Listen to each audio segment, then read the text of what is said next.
And we're going to count down.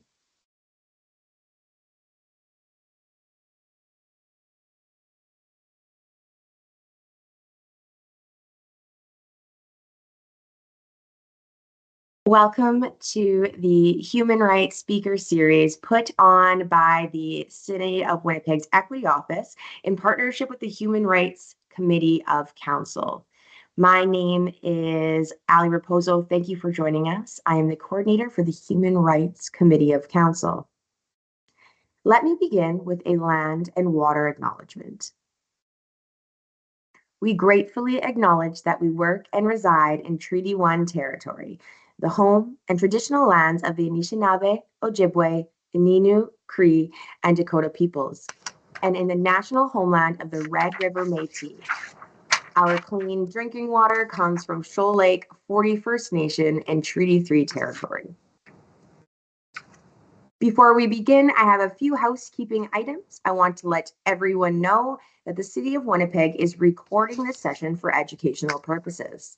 Questions posed by participants are included in what's recorded. This collection of personal information is authorized under Section 36(1)(b) of the Freedom of Information and Protection of Privacy Act and will be used for continued informational and educational purposes. It will not be used or disclosed for any other purposes unless required or permitted by law. If you have any questions, contact the Corporate Access and Privacy Officer. A recording of today's event will be made available on the CityNet and winnipeg.ca. We will be discussing human rights in the City of Winnipeg. Once the keynote is complete, you will have an opportunity to ask questions of our expert. If you have a question that you'd like addressed today, you can submit it by using the Ask a Question in the Microsoft Teams event. You can choose to ask it anonymously by making sure to select that option before clicking send. If you are dialing in, the producer will unmute you during the Q&A portion of the event to provide you with an opportunity to ask a question. We will make every effort possible to ask all applicable questions during our time here today. And because we are using OBS Studios to broadcast this keynote, the closed captions will automatically be turned on. ASL interpretation will also be visible throughout the event. Today's speaker is David Cron, but first we have a special guest, Jeff Patton, here to provide greetings and an introduction to David and his keynote today. Welcome, Jeff. Thank you, Ali. So my name is Jeff Patton. My pronouns are he and him.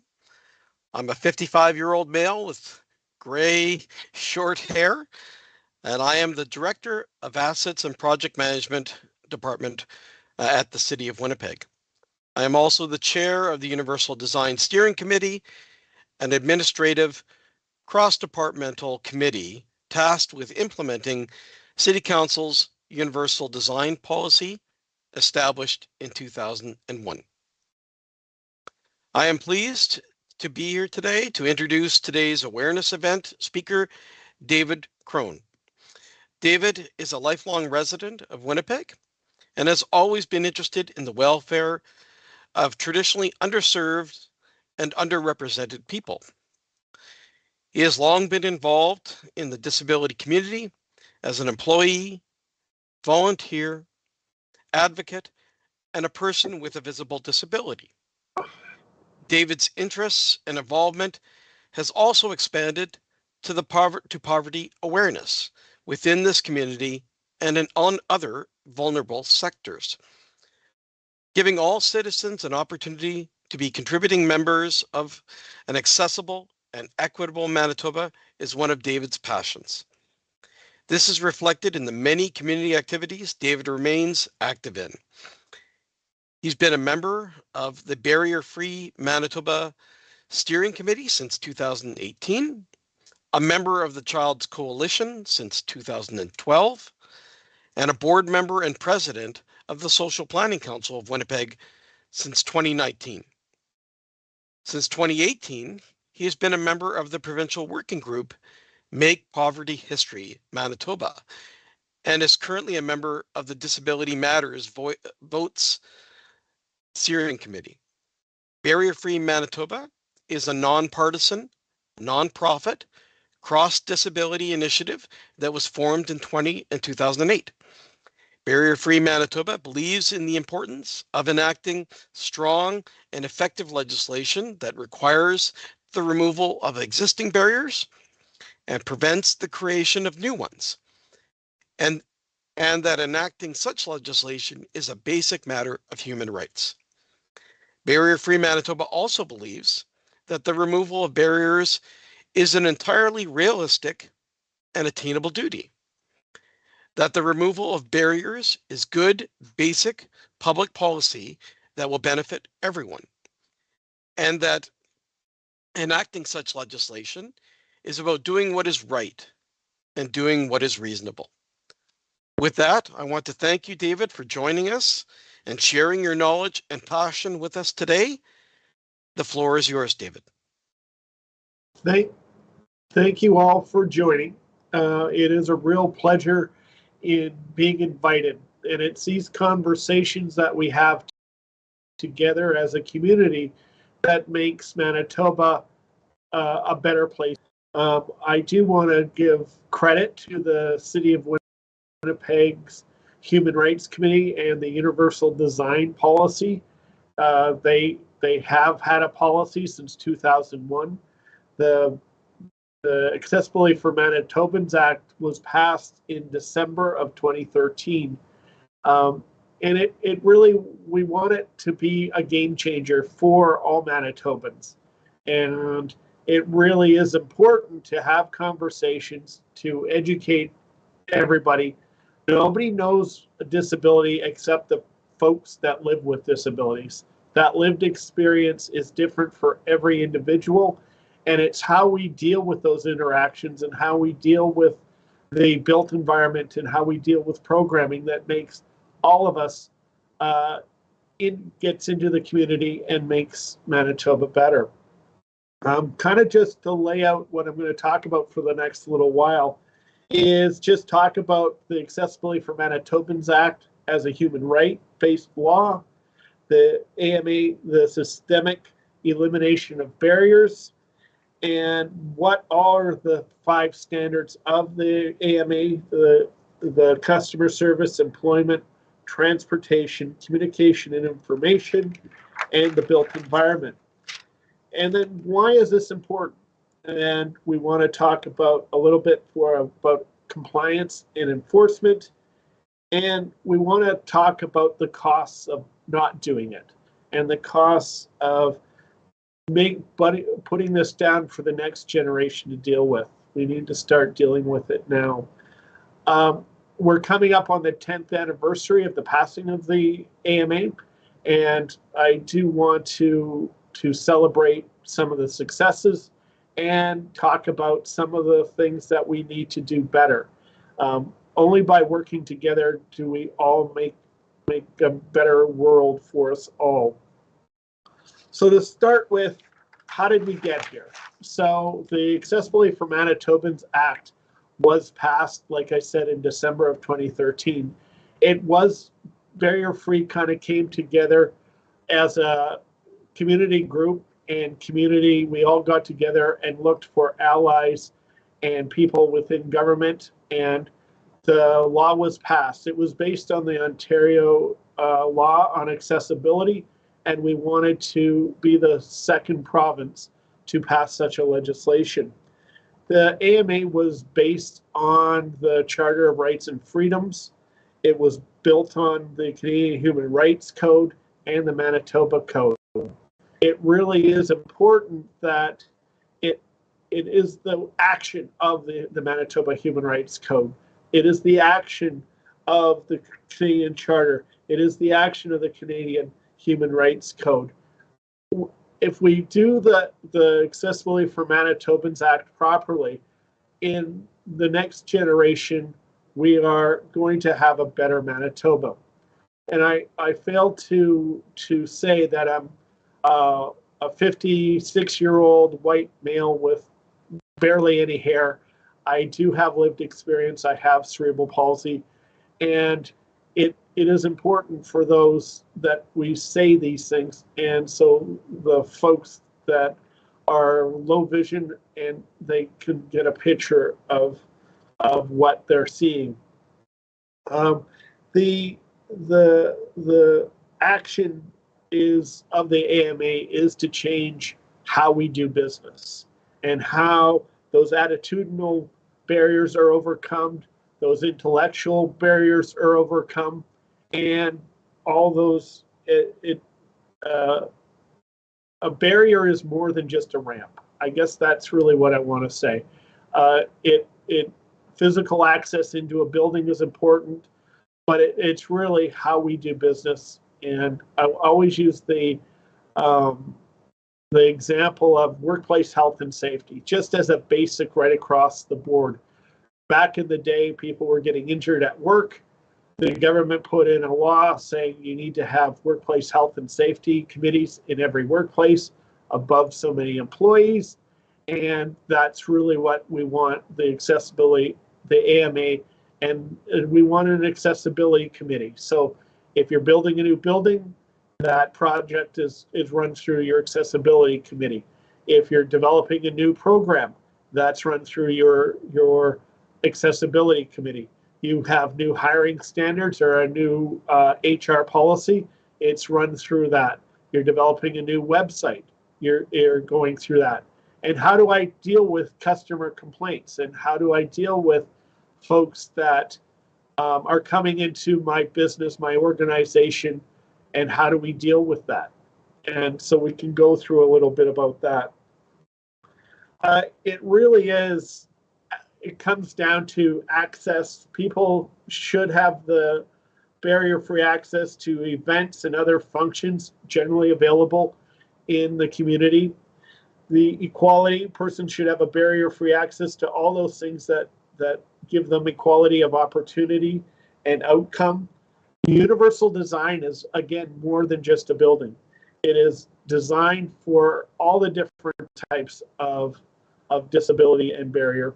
Systemically, we want to change it so I don't have to complain and I don't have to fight and argue and really go down that road for every part of my life that I'm going through, whatever that is. It really needs to be proactive. It needs to be systemic across the board. And not every accessibility measure needs to cost a lot of money. Sometimes there's a lot of low-hanging fruit out there, as I call it. A lot of it is just, how do I deal with somebody when they do have a complaint? How do I deal with that? How do I talk to people? How do we really want to deal with that situation? I'm not trying to say that we're going to, retrofit buildings in the exchange that were built in 1895 at a different time. However, we want to educate all the different designers out there, all the builders, the designers in new buildings, so that right at the beginning, in the next generation, you're going to have a whole pool of accessible buildings where I won't have to phone and say, hey, are you accessible? Hey, can I come into your space? And that is important. So the first point I want to also talk about, this is a human right, and it's not a charity thing. It's not because we like to do it, where we want to do it. It is a law that says you need to do this. It is a law saying that I have a right as a person with a disability to have the same access as you or any other person, whether they have a physical, mental, intellectual, or an invisible disability. Nobody knows what everybody is going through in their day-to-day lives. I shouldn't have to help to self-declare every time that I need to go in and do something. However, it also has to be a human right. So as a good example, in the pandemic, Barrier Free had to call out the government of Manitoba when they were doing the weekly news conferences at the height of the pandemic. There was no ASL interpretation on the screen. That the barrier free or accessibility needs to be a part of every process within your organization. And how do you deal with that? So it can't just be based on convenience. It can't just be based on it's the great thing to do. It really needs to be based on a human rights basis. So what does this mean for folks with, just to give you a little context, we're not talking about, a few percentage of the population. There's 175,000 Manitobans that have self-declared that they live with a disability. That's a pretty good sized population. It's a good sized part of Manitobans and all Canadians. Disability is something that we live through, and we all live through. It can be that, like myself, I was born with cerebral palsy. I've dealt with it my whole life. You could have a car accident or fall and break your leg, and for a small period of time, you're disabled. You can't get into a different building if you need crutches or a wheelchair as mobility device. It is one of the things that we'll all go through if we're lucky enough to live long enough, at birth, during the middle of your life, or at death, or just before death, that we all experience a disability. And it's not just a Winnipeg problem. This is a Manitoba problem. This is a Canadian problem. We need to have uniform understanding of what accessibility is for every Manitoba community and organization. Under the Accessibility for Manitobans Act, you don't have to publish your accessibility plan until you have over 50 people as your employee. Everybody that is part of the AMA is required to follow the Accessibility for Manitobans Act. However, they don't need to publish it. So that is one of the things that Barrier Free and myself think needs to change. In the draft legislation, it was 20 employees. The government changed the regulation to 50 employees. That takes away 95% of all the small businesses in Manitoba don't need to publish their accessibility plan. The problem with that is if you don't publish it, or if you don't write down that plan, how do you teach it to your employees? How do you teach it and show all of the different programming on how do you deal with it? And so that's the first thing, is the customer service standard is the first standard. It's coming up on its 10-year anniversary as a standard. And in reality, it comes down to, how do I deal with complaints? How do we have an active offer to deal with different situations? I don't expect any business organization or any individual to understand the scope and depth of a disability. I do expect them to deal with my concerns in a reasonable, timely manner so that we can overcome them together. The default position of the customer service plan is, yes, I can. And then we figure out, how do we do that? And sometimes at the end of the day, the answer might be no, but at least I know as a person with disability that a consideration and thought went into the whole process. And then we can do better with technology, with understanding, and with just trying to do better. And it's the right thing to do. The customer service standard came out the first, and there was a good take on it. However, the government of Manitoba has a responsibility to educate. We can't educate into compliance.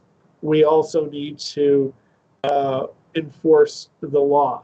It is a human rights law, and and I'll get more into compliance a little later. The second standard is employment. And I'll give you a good example. When I worked for Handy Transit back in 1991, I was a clerk A, and I was supposed to answer phones. I had 5 different interviews to get that position. I don't know. I'm hoping that today nobody would need to go through 5 interviews. But it is certainly something that we need to understand. How do we do intake? Do we offer, do we have an active offer to do an interview via Zoom, let's say, as opposed to in person, so that closed captioning or ASL can be used? Is there a reasonable accommodation so that if there's just a small part of the job can we overcome that, and how do we do that? And a better understanding of what job would I be applying for and what supports are in place through that individual employer or through the community to make a really successful outcome for both. There's a risk to hiring somebody, a risk from the HR department and from the individual asking to be hired. And we need to work together in order to overcome that, and so that more Manitobans are working and making an income, and it helps all of us. So I'm not going to try and throw a lot of stats at you, but 30%, 36% of the folks with the unemployment rate for folks with disabilities went up 36% because of COVID. Typically, folks were the last in and the first out. The unemployment rate for folks with disabilities is a lot higher than the general population. So it is imperative that companies, organizations, they're looking for good employees. We're here, and we're overlooked and underrepresented, and it's important to reach out and to have policies in place that are inclusive, equitable, and based in human rights. The one thing I want to say is all these different tenant parts of the AMA all work together: customer service, built environment, employment, communication and technology, or websites, transportation. All these work together as a whole to make Manitoba a more inclusive province. One in itself does not work independently of the other. So a reasonable accommodation doesn't necessarily have to cost a lot more. Sometimes it's reworking your day. We learned during the pandemic that Zoom and remote working is a really good tool. We're doing this all today. There's a lot of folks with disabilities that getting out of the house and getting to a physical place or having a building that is accessible is problematic. But maybe they can work via home or via Zoom, or there's a lot of different things that we took for granted back in the day, and that we have to look at the paradigms and how we have done work and how we've done business, and let's see if we can change those so that we're more inclusive and a greater place to work. So in having, there's different organizations out there, there's different supports in the community and through government to help people that are underemployed and are unemployed. And we need to work together to get people working. There's nothing better than a paycheck. There's nothing better than being able to get out of bed in the morning and go to work. It helps the economy, it helps with poverty, and we all need to work with those programs that are already existing so they promote working as opposed to all the other barriers. Our society tends to work in silos, and we need to break out of those silos together. And underemployment is even a bigger problem than unemployment. And so we want to make sure that there is no glass ceiling. We want to make sure that there is room for promotion.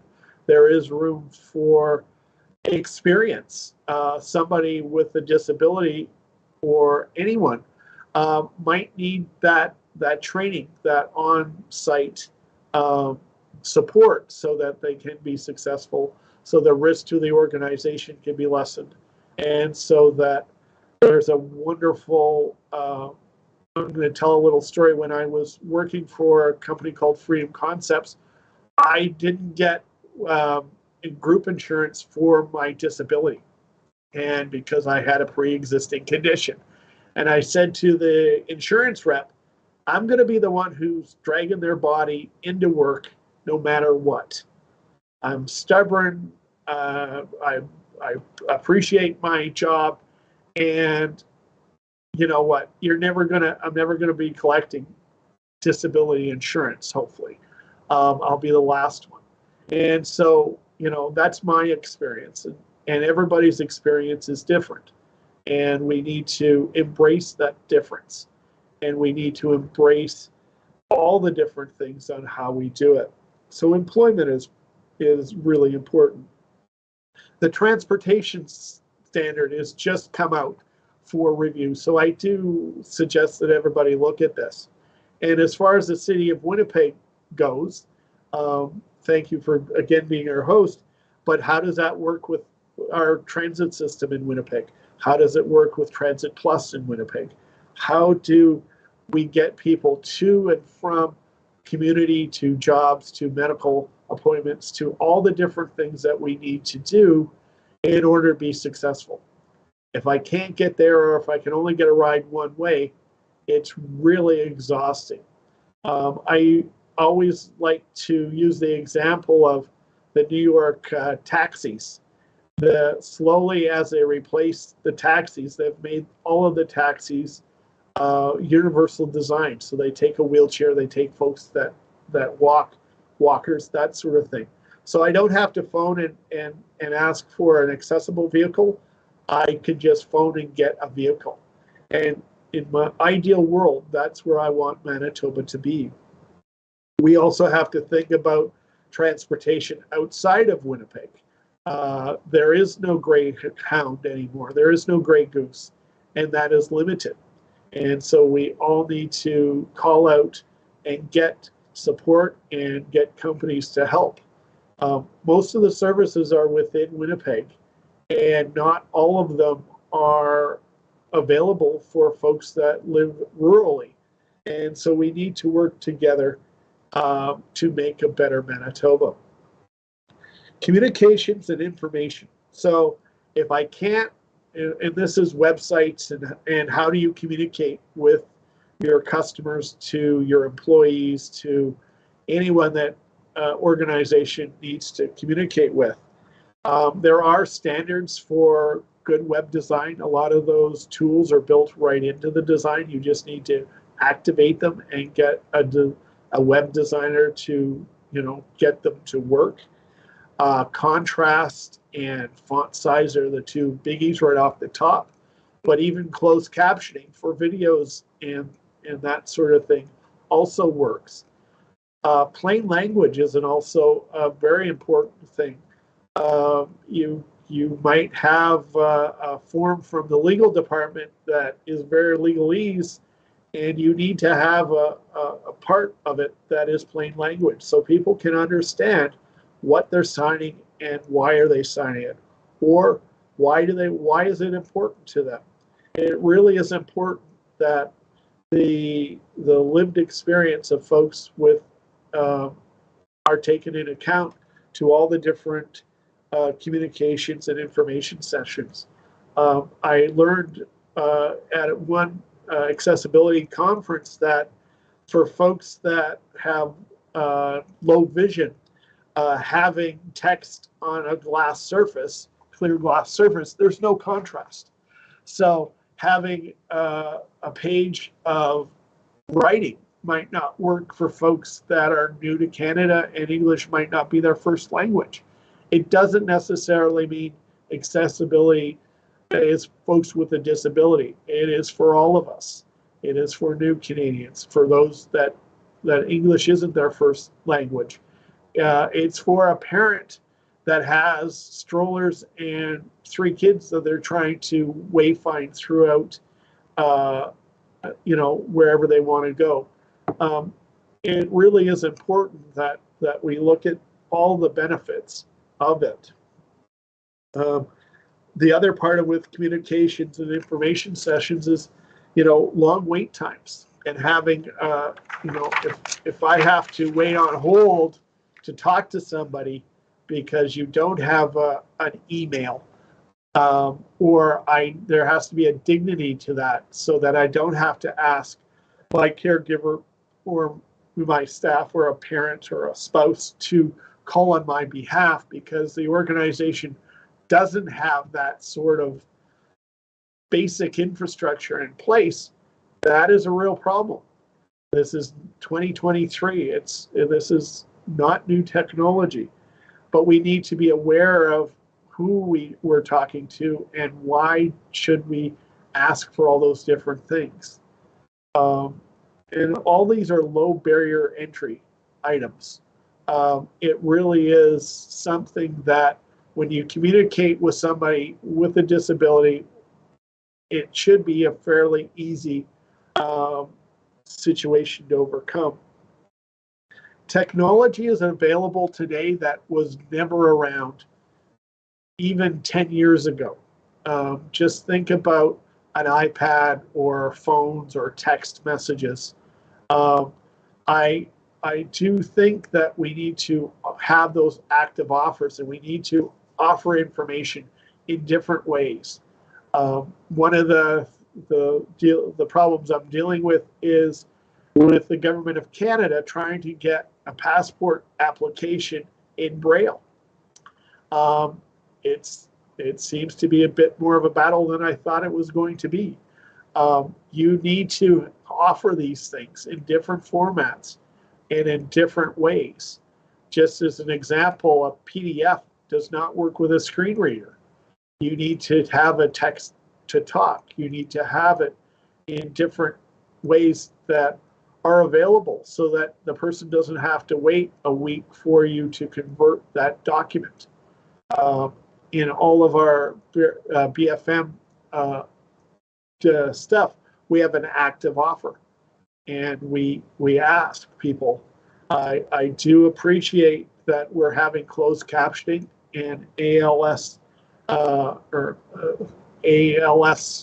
interpretation today, and it is important because it should be offered right away. There is a cost to some of these services. However, it is when it's designed at the beginning and you budget for it, it is part of how you do business, and this is important. The last standard, and probably one of the most important, and like I said, they work together, but is the built environment. And it really comes down to what people understand accessibility as. Can I get into the building? Can I get through the building? And this also includes outdoor spaces. The National Building Code is very basic on accessibility standards. There are standards out there that do very well, and it's the CSA B651 is an accessible design standard. The CSA B652 is on dwellings, and they even have a standard on desk height for self-service. You ever got into a grocery store this day and everything is self-checkout? Well, there's national standards out there that we can use that work for more than the 90th percentile of folks within a disability or in a wheelchair. We also have to look at all the different things. A good design is a good design. When you do it at the beginning, it doesn't cost you any more than from let's say as an example, a 34-inch door to a 36-inch door. You just make them a 36-inch door throughout the design. Having new builds and having wonderful new places to go. Let's do it right at the beginning. And let's do it from the point of view of somebody with a disability, somebody with an intellectual disability, so that the signage is proper so that you don't have to read a text or a long piece to get through. Also, stairs are my bane of my existence. I would build a world without stairs. You don't need them. Also, you also need to know what you own. A couple years ago, there was a problem with the lift in Winnipeg Square. I worked right near there. The problem was nobody knew who owned it. The city didn't think they owned it, and the owners of Winnipeg Square didn't realize that they owned. So you have to do an audit, an assessment of what you own as a large organization, whether it's the U of M or the city of Winnipeg or any municipality. And is it well maintained? Is there a process to look after all these systems? We do have it for elevators. We have a nice certificate in the elevator saying, hey, it's been inspected, it's safe. And we need to start to get to the point where we do that for a built environment. There are incentives that we can do to build more accessible buildings. And it could be faster approval for zoning variations. It could be low-cost loans and mortgages. Maybe they get a percentage off that, or a tax abatement. We do it for the jets, and so maybe if you're going to build a fully universally designed, you get a tax benefit. Like I said, a building lasts 80 to 100 years. I want to have in the next generation a whole pile of buildings that are under the universal design. So it's more than just a ramp, but it's a good start to get it to the point where the universal standards are embraced and taught. That's the next thing. Education for our designers, our architects, our construction workers, and builders is the benefits of having universal design buildings, that it doesn't cost any more to do it right at the beginning. Right now, with the different design parts, if your professor is into universal design and accessible design, that is their passion, and that's what gets taught in a big way. If that isn't, then it isn't, and somebody has to figure it out on their own. The standards are out there. We need to make it part of the curriculum and the syllabus for the different design schools, and we need to make sure that over time we have a great population of buildings that are accessible. Winnipeg does have some of the oldest housing and building stock in Canada, and that's great. We should embrace our past, but we should work towards our future.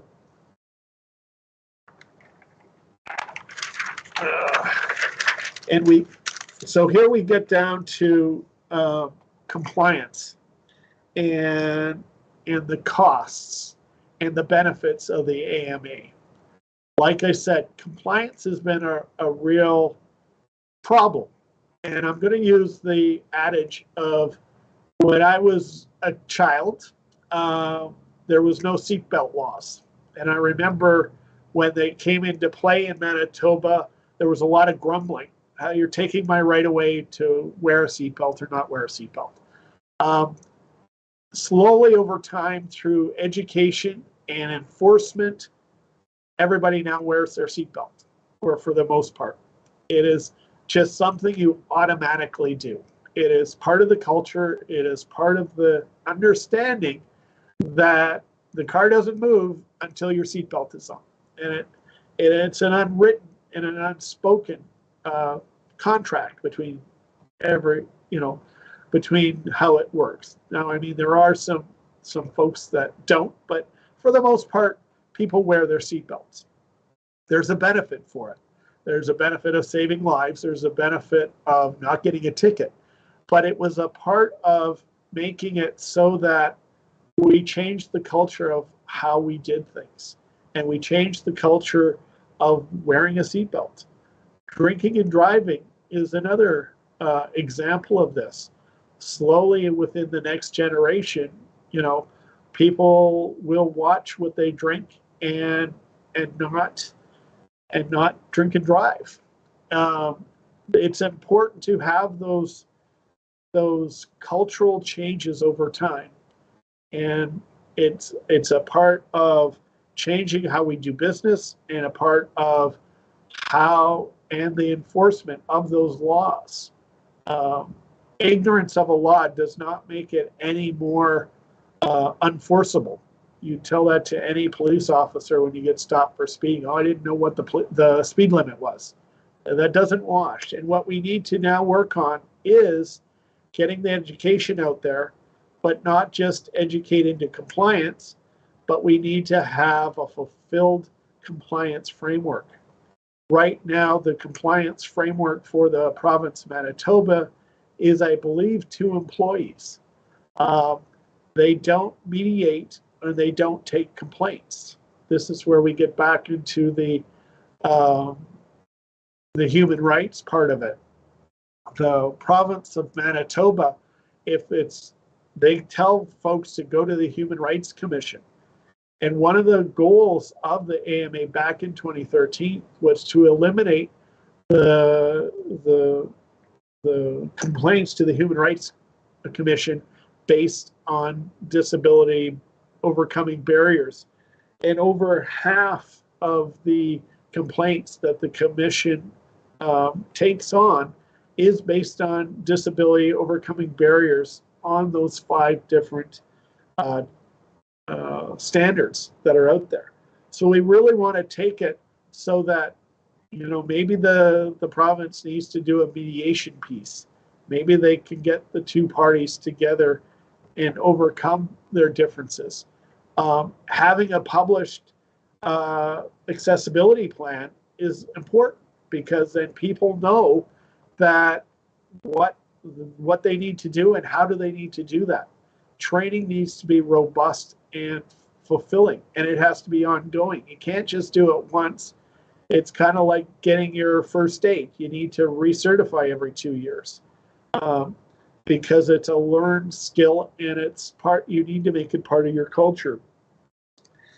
The other part is, every time with compliance, I'm going to go back to your workplace health and safety. The government does have workplace health and safety inspectors. They do go out and proactively inspect job sites. They proactively go and educate businesses on how they can work safely. There's companies out there that will provide that training to a company.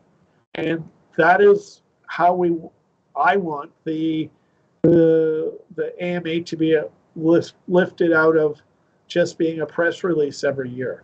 We need to add resources to companies, to municipalities, to individuals and organizations. We need to make it part of the culture. There is a cost when we don't do this. And this is where we're going back into, what does it cost? Does it cost me a ton of money as an organization? Does it cost the Manitobans a lot? And there is a big cost. It is the cost of having 22% of our population not being part of full participants in the community. They can't get into different venues. They can't get to the different jobs or activities or things that make them more active. It really does work together. So as a good example is healthcare costs. So if your doctor's office is not accessible, you're limited to what doctor you can see.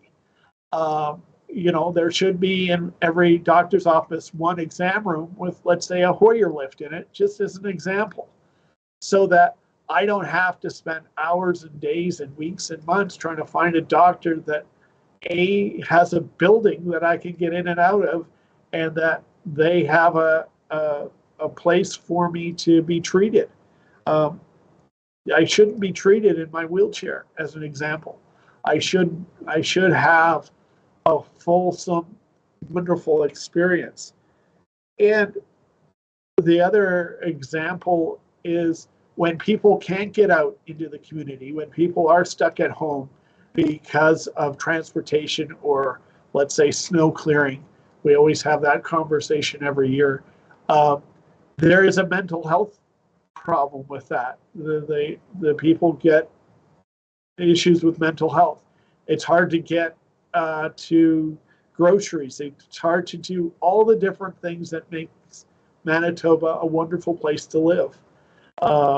It's a wonderful thing that slowly over time, I won't have to spend all my time figuring out, can I get in there? Can I get there? And will they treat me with dignity and respect when I get there? And that's something that we need to overcome at an individual, as an organizational, and as a society. And it is doable. This is not brain surgery. It's something we just need to work together and work together. All of us makes us stronger than one of us, right? And we really need to work on the compliance and all those different things that are out there. Part of the problem is back in 2021, Barrier Free Manitoba did a poll through Probe. It was the business leaders poll, and I can't remember the actual number, but it was a very low percentage that actually knew that the AMA existed. The real eye opener was the ones that did know it existed were large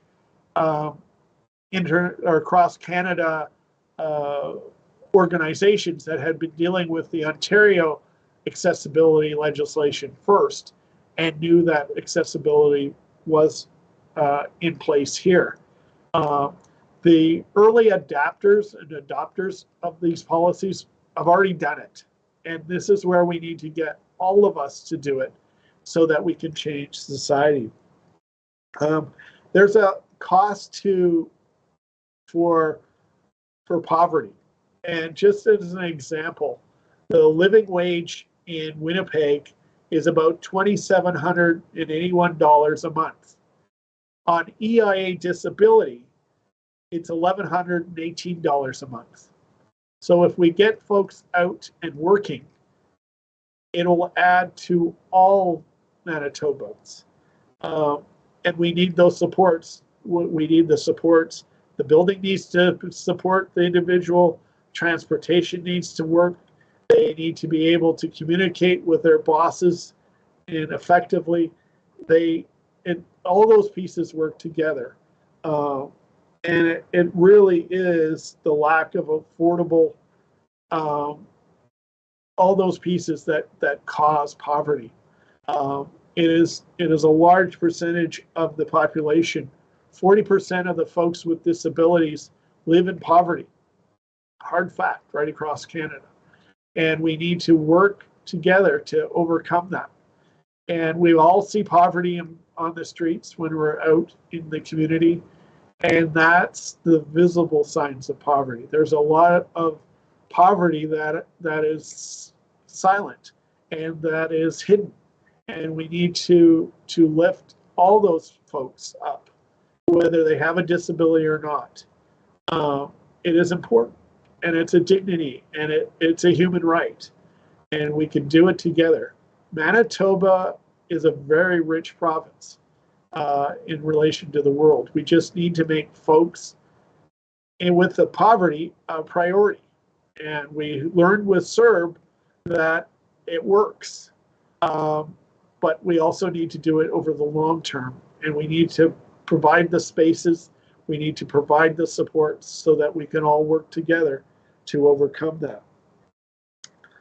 So kind of comes down to, this is great. I've preached to you all on what a wonderful thing disability awarenesses and accessibility. What can I do? Okay, it comes down to first, be a champion within your organization. Okay, when you're having that meeting on the new program that you're coming out with, or having that new consultation with the community, bring up the points of, is this AMA compliant? Do we have an active offer? Do we have ALS? Is the building that we're holding the event at accessible? Those are all important. How do we deal with complaints that come in? Do we deal with them in a timely manner?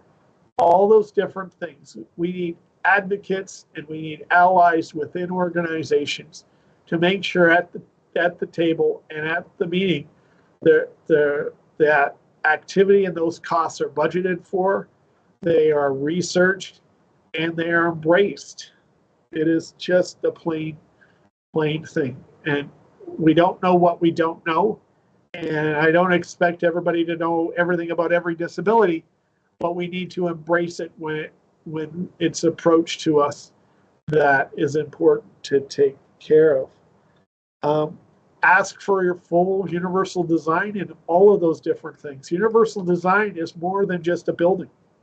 Universal design is the program that I'm coming up with accessible for all? Is physically the site is there, but intellectually, is it plain language?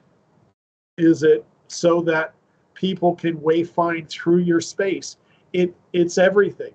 And so, again, looking for that universal space so that a good design is a good design, whether it's a physical space or whether it's in a program, so that it can be not overwhelming for the individual.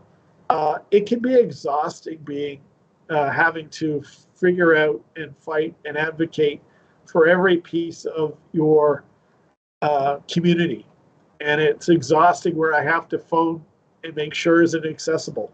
Do I have to phone and make sure I'll be successful? Yeah, how many phone calls does it take to get transportation? All those different things that folks have to do now in order to go out into the community and to be successful is something hopefully in the next generation we'll overcome one piece by piece. And also have an open mind. This is another thing we can all do. As I said before, the default answer should be yes, and then we figure out all the steps that we need to take to make it a yes. Maybe at the end of the day, it has to be a no, but then I at least know that we've tried, right? And that we've gone down that rabbit hole, and that next time we can figure out how to do it better, and we know what we need to do to make it better. So eventually, if the AMA and the human rights-based laws that are based on, like I said, in another generation, we should be doing really well. That's my hope. The last little bit I just wanted to share is I do want to give the city of Winnipeg credit. Every year I go in the news and I talk about snow clearing. And this last August, the snow clearing, the public spaces, the construction called a bunch of folks in with lived experience, and we had a conversation about what they can do and what they can't do. I don't know anything about a plow, but I certainly learned all the barriers that they have to make clearing it down to make it passable. I also understand that Winnipeg, we live in a snowy province and a snowy spot, and we have good years and bad years. We can always achieve better, though, and it's by understanding and working together that we do better. In one of my press things, I said having a dedicated person or people within the department that understand the snow clearing system to take those calls and to be able to identify problem areas in a timely manner is important. And like I said, we're not going to overcome every barrier instantly. We don't have the budget, the resources, and all the fun stuff to do that.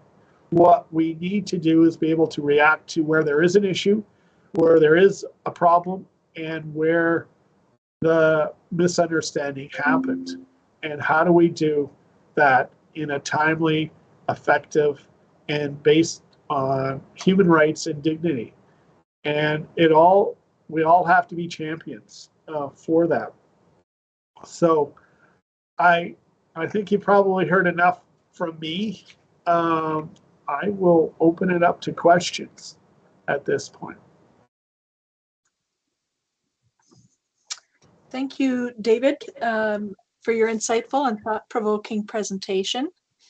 My name is Suzanne Dewey Povoledo, and I will be your moderator for today's questions. I want to remind folks that you can post your questions in the Q&A box. You can access that at the top of your screen. There's a Q&A. If you click that, you can enter your question there and submit it, and I will read it, and I will read it out for David. I will remain off the screen so that you can see David and the ASL interpreter for this period.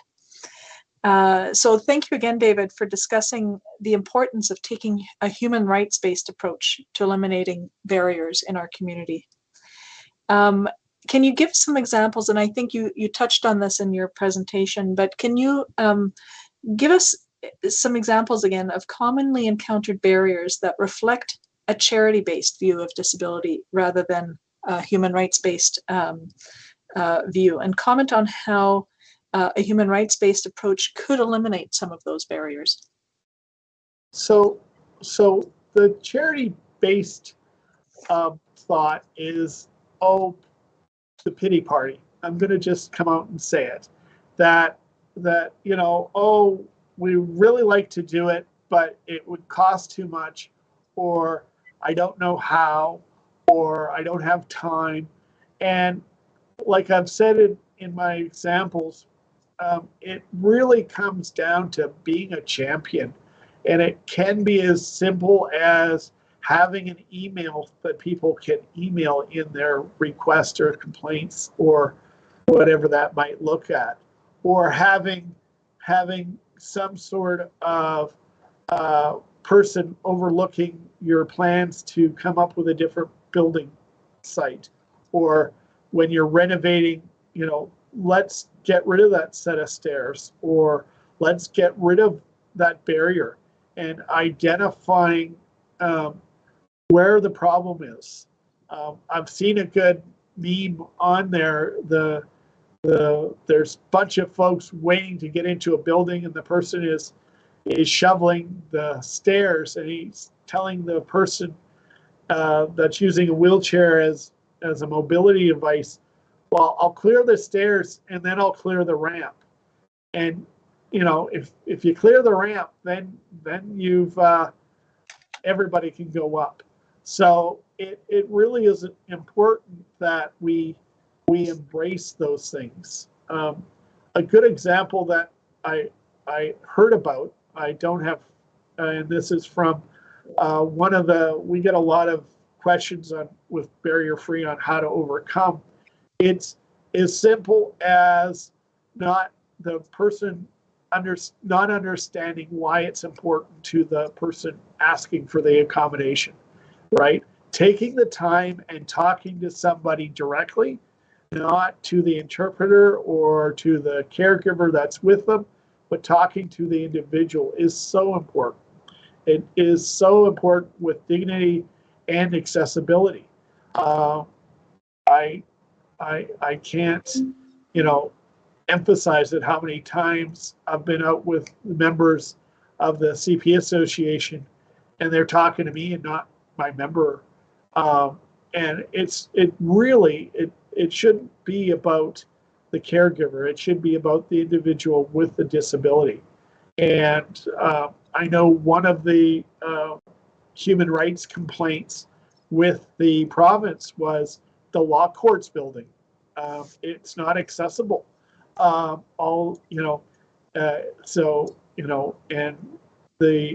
they're working that through the system, but all these different courtrooms within Winnipeg aren't accessible, and they really need to be.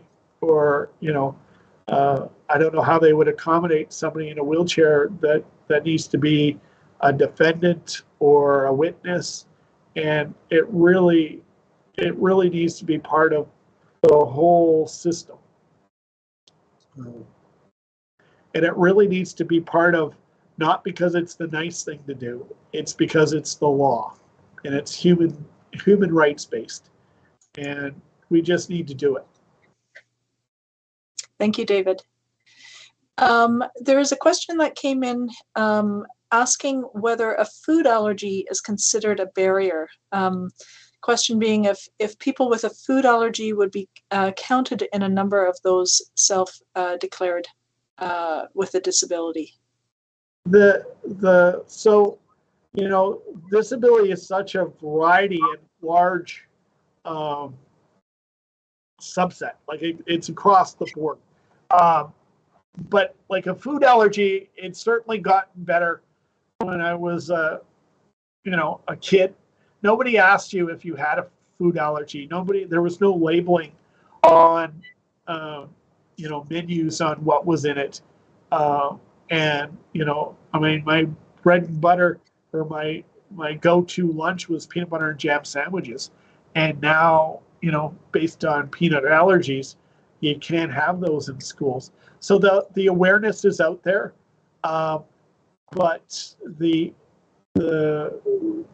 actual definitive disability, I'm not sure whether a food allergy is something that is in that stat. It's a Stats Canada number, and I think it's long and profound is how they categorize that number.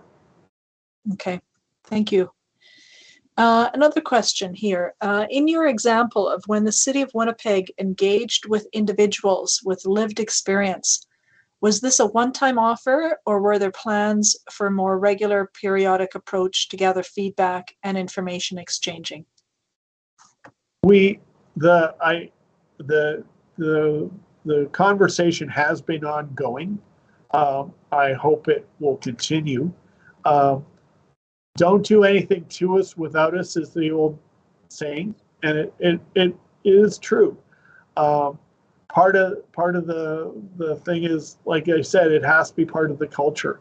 So when the city, as an example, does a public consultation like this, or like talking about Portage and Main, or whatever the issue, whether it's a community zoning bylaw, they have to have those active offers. And I do want to give the city credit. For the most part, they have been very forthcoming and upfront about it. I mean, are there hiccups? Sure, that's just life. But also that means that within large government systems like the City of Winnipeg, you have to educate all of your staff on what the standard is. You have to educate them continuously, and you have to hold them accountable when those standards aren't met. Thank you, David. Another question. I'm not sure whether this is one that you're able to answer, or whether it's one really more for the province. Why are the universities, colleges, and adult education schools not compliant? Learning is not the same for everyone. Why has universal design for learning and guidelines not been mandatory within the adult school systems? I can speak a little bit about this. And it's not just the adult school system, it's the whole K-12. It really, so barrier free, I can't remember the year, probably 2012, 13, like we did put to the government of Manitoba that we add two more standards within the AMA. One being healthcare, because there is a lot of barriers, and we saw that within the pandemic, where the first thing that went was the ability of somebody with a disability to take their translator into the hospital with them, somebody that is their their caregiver that can speak and talk to the doctors. The first thing that went was that right under the AMA to take that. And we really need to lock that in and make sure that when there's another pandemic or an emergency, we don't just toss out the accessibility options that we need, because those options do save the systems money. Just think about talking to your doctor. If you have somebody with you, or you have a communication device and you can pre-program the questions, it saves the doctor's time, and time is money. So we did see that. So Barrier Free did propose to the government that healthcare be part of it. The other part of it was education, and it needs to, inclusive education needs to be K to whenever you decide not to go to school. And so that's where we need to advocate on an individual and a systemic basis, so that we're heard when those decisions are being made. Great. Thank you, David. Another question I have here is 40% of disabled people are living in poverty is a staggering statistic. Where could I find this information to help me in my work and to be a champion of inclusive changes in the workplace? It was Stats Canada, and I got it. I'm going from memory here, but there's a movement out there called Disability Without Poverty, and they have a briefing sheet on their website, and that's where it talks about that. And Disability Without Poverty is a group based across Canada talking about Bill C-22, which is a national disability benefit. It's kind of like the national child benefit to keep kids out of child poverty. And so that number will always go up and down. But if you just look at the EIA disability rates, like, I don't know how anybody on EIA lives. At your basic benefit is $823 currently. And if you have EIA disability, it's $1,118. And the new proposed EIA prolonged disability program that's just coming out, that was Bill 72, it's $1,278.